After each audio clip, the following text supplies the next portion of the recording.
Welcome to Cook Serve Delicious 2 and my continuing attempts to do all the Chef for Hire events at all the restaurants and get a medal each time. And if you've seen any of these before, you've heard me say that before. I would like to yes, I'd like to be able to speak. Struth, when you lose the power of speech when you're recording videos, that's not a good thing. As I was trying to say, I'd like to get gold medals.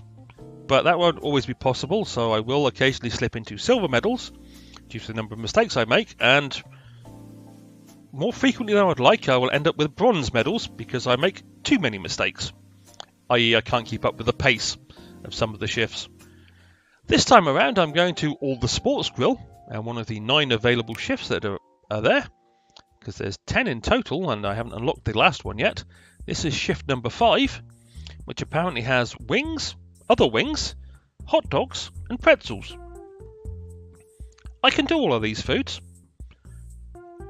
Wings may not be my greatest food that I'm capable of doing, but I can do them. Hot dogs, I've done enough of that I should be reasonable at them, and pretzels are easy. You prepare them in advance and just serve them. Has 3 sides, salads, beans and bread rolls, with beer as the drink. 45% buzz and 8 serving stations. So this one is eminently doable and should be eminently gold medal capable. But that does of course require me to have a perfect day, and as most people will tell you, I'm definitely not perfect, although I may argue otherwise.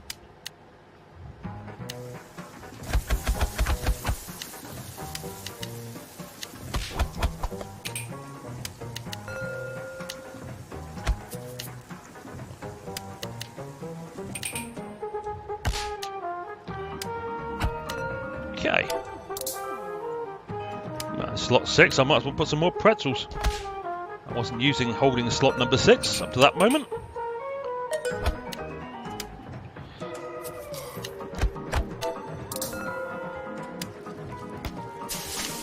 And the 2 different types of wings, yeah, they have a different prep to start with, but the actual, once they're cooked, it's exactly the same.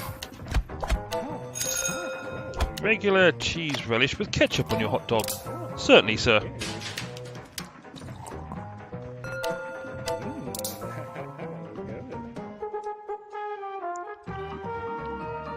Okay. Just thinking it was relatively peaceful. Most unlike my normal luck.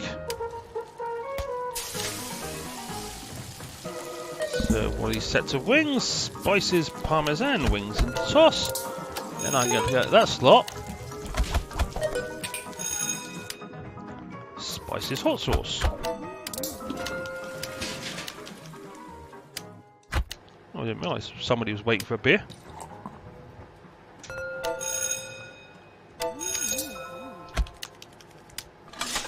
Must be a rush hour coming up, I'm doing the dishes.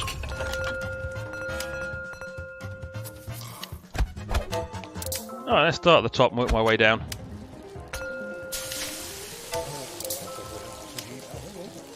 Oh, premium cheese, relish, chili, onions, mustard and ketchup.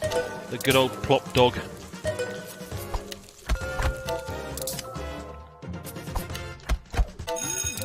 Okay, number 5 was going to be next, followed by number 6 and number 7.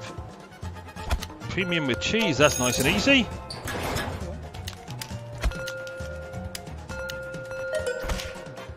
Number 5's done.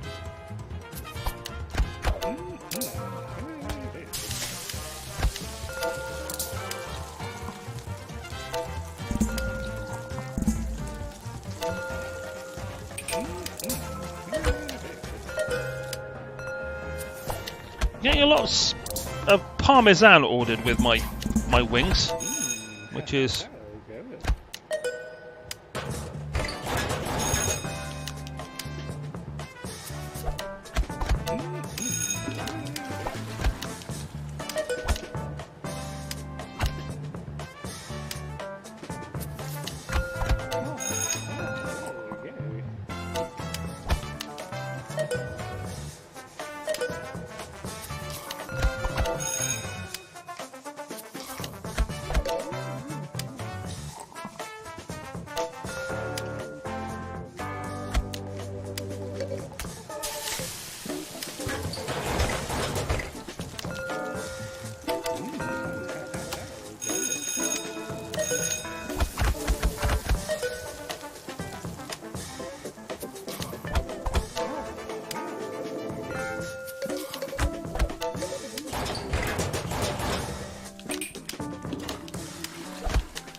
Yes, I'm concentrating, which is why I'm not talking quite so much.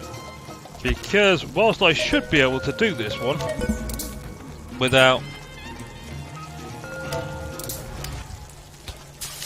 too much of a challenge, the amount of wings there are that require my attention is time consuming and requires some concentration by me.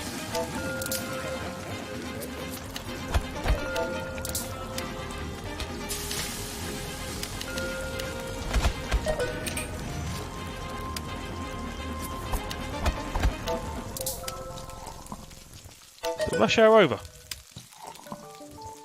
Thankfully it must be.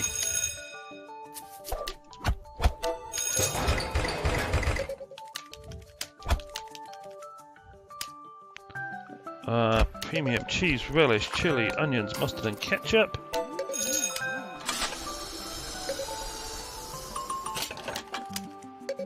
That was nice and easy at least.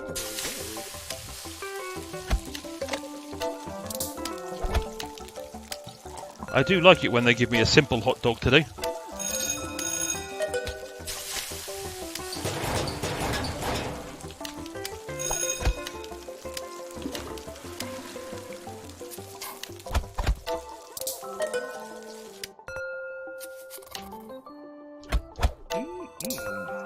Well, that's late enough in the day. I just think I'll cook the hot dog individually rather than create a whole bunch of them.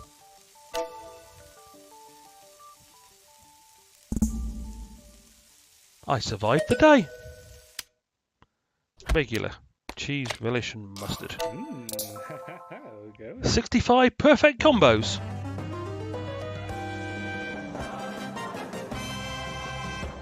A nice perfect day. A very pretty gold medal. And I unlocked nothing. I was at least expected to unlock something after having worked that hard. I guess I'll go on to the email then. Memo from the CEO. Shred everything. Hello, underlings. I want you to all stop what you're doing immediately and instead delete everything on your computer and shred every printed document in sight. In fact, if you could start doing so while reading the rest of this email, that'd be super. As you might have heard, there is a slight chance that our company is being accused of moderate treason to our great country.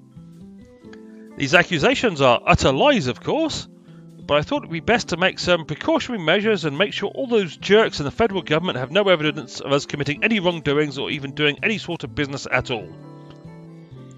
On an unrelated note, I will be vacationing in sunny Rwanda, starting from this very instant until the foreseeable future, and I've appointed Brenda to be the CEO in my place.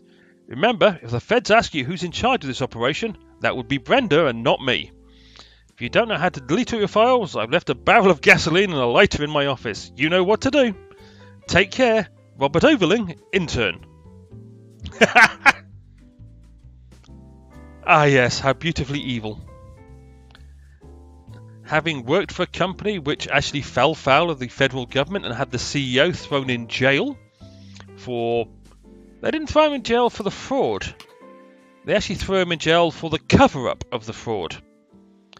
And the prior CEO, who, as we so beautifully termed it, the next email he writes will be the first time he ever writes an email, got away with it because there was nothing on paper implicating him, even though we all knew the stuff the current CEO got nailed for had been going on for years before into the previous CEO's reign, but nobody could prove that.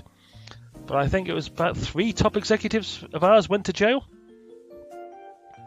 So we all got ethics training because of it. Even though we'd done nothing wrong, the whole company got ethics training. Because, yeah, our ethics weren't the ones that were the problem, but apparently they can distinguish between the people that didn't have ethics and the people that did. All they had to do was look for people with SVP or EVP in their title, or CEO or chief anything. And those you'd find, those are the ones you probably want to ethically train. The peons working at the bottom of the food chain have got ethics. However, that was a few years back now. And I think that CEO, I can't remember, I can't remember how many years in jail he got. It was quite a few, 13, 15, something like that. He's out now. But yeah. So that email with the CEO saying burn everything, delete everything.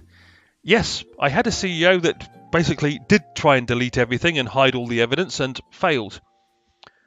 One piece of advice in case you're ever caught up in a scandal with your company. The company will have company lawyers which will how can I put this? You will get to speak to the company lawyer and they will go over the legal and ethical ramifications of everything. However, you shouldn't know this piece of advice.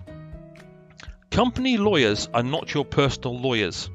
So whilst there is a lawyer-client privilege, if they're a company lawyer, it's a lawyer-company privilege. It is not to you, the individual in that company. Those lawyers can and will turn on you for the benefit of the company. So if you're ever in front of a company lawyer and they say, tell me everything so we can help you, they're lying to you. They want to know everything so they know when to throw you under the bus and how best to do it. So basically, shut up and don't talk to company lawyers. Otherwise, as I think it was our Chief Financial Officer and our CEO and Head of Worldwide Sales, I think, found out the company lawyers can and will turn on you. Especially if they fire you. And then they will quite happily turn on you because you're definitely no longer part of the company. So they have absolutely no moral obligation or legal obligation to you whatsoever. Just something to be aware of. Hasn't happened to me, but I saw the results of it happening to people in the upper stratosphere of my company. Or my old company. Okay, well, that's it with the legal mumbo-jumbo. But that email did spark a nice memory. Well, it was nice for me, it wasn't for the people who were involved in that fraud. And I will end this episode now. As always, I hope you enjoyed, and hopefully I will see you down the road for more Chef for Hire events in Cook Serve Delicious 2. Cheerio!